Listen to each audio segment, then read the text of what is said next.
personnage de Bénédicte, c'était un personnage plutôt sage, plutôt soumis, plutôt quelqu'un d'assez, en fait, d'assez normal, entre parenthèses. C'est-à-dire que c'était pas un personnage haut en couleur, mais un personnage qui peut exister dans la vie de jeune fille qui se fait un petit peu toujours rattraper par ses sentiments, par un certain romantisme.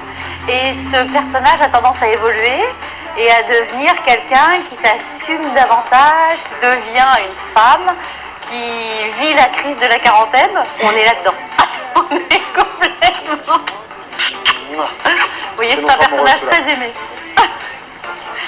Voilà, c'est mes maris. Donc c'est une femme très émancipée, on a deux.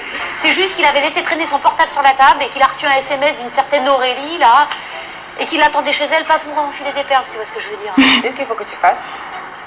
Faut que tu te venges. Bah oui, trouve-toi un mec et envoie-toi en l'air. C'est vrai qu'on a été une sorte de tribu.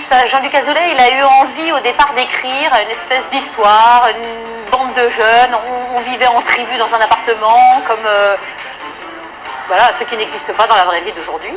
Et la magie a opéré, alors je m'explique, c'est-à-dire qu'on aurait pu avoir tous des égos démesurés, faire notre boulot, rentrer chez nous le soir. C'est vrai que la magie a opéré parce qu'on est partis en plus à l'étranger à un moment donné. On s'est retrouvés tous